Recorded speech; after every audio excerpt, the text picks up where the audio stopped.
आपली सहवेदना व्यक्त करत आहेत अरविंदजी देशमुख। मिलिंद दादा यांच्या या शोक सभेत उपस्थित सर्व बंधूंनो, मिलिंद दादाचा आणि माझा गेल्या 20 वर्षापासून खूप चांगले मैत्रीचे संबंध होते। बरेच वेळा मिलिंद दादांच्या घरी जाणं असायचं।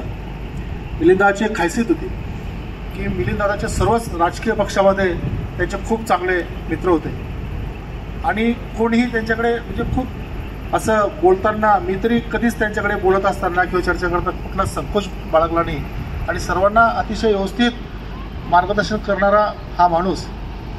माननीय नामदार गिरीश भाऊ महाजन यांना ज्यावेळेस ही घटना कळाली तर त्यांना एकदम धक्का बसला की असं कसं आहे, तो एकदम तंदुरुस्त माणूस होता, पण शेवटी नियतीच्या मनात काय होतं कोणाला कळत नाही आणि अतिशय उमेदीचा काळ असताना ते आपल्यातून अचानक निघून गेले। मात्र एक सांगेल की आकाशचं काम मी अतिशय जवळून पाहिलं, ते एक शूटिंग एक डॉक्युमेंटरी त्यांनी केली होती। तर एक म्हणजे आपल्यापेक्षा चांगले गुण त्यांनी आकाशला दिले आणि म्हणजे मला तरी वाटतं परिवार अतिशय सक्षम सांभाळण्याची ताकद आकाशला त्यांनी त्यांच्या संस्कारातून दिली। म्हणजे ज्यावेळेस ही घटना मला कळाली, आमचे मित्र धन्यकुमार जैन, विकास बधाने, संतोष भाऊ, हे 5-7 लोक, मनीष जोग, नरेंद्र कदम, हे 5-7 लोकांची एक टीम होती। म्हणजे मी माझं सुदैव आहे की अनेक वेळा मला त्याच्यासोबत बोलण्याचं, त्याचा सहवास मला लाभला आणि जुन्यामध्ये शिकण्याचं खूप काही त्यांच्याकडनं मिळालं। म्हणजे इतकी दूरदृष्टी मिलिंद भाऊची होती, एखादी शॉर्ट फिल्म करायची असेल किंवा एखाद्या विषयावर जर प्रकाश टाकायचा असेल तर तो कशा प्रकारे त्याचं सर्व मांडणी कशी करायची, त्याचं प्रेझेंटेशन करायचं, खूप चांगली त्यांच्यामध्ये ती कला होती।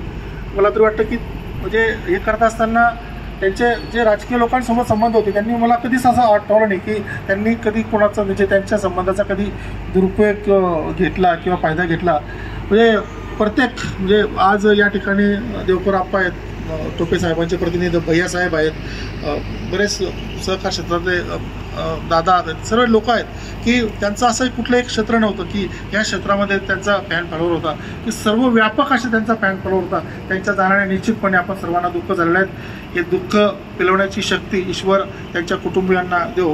माननीय नामदार गिरीश भाऊ महाजन यांच्या वतीने या ठिकाणी शोकसंवेदना व्यक्त करतो। ओम शांती। धन्यवाद दादा।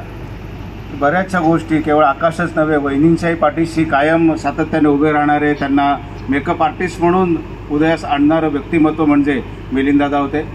या प्रसंगी आपल्यासोबत आहेत रवींद्र भैया पाटील।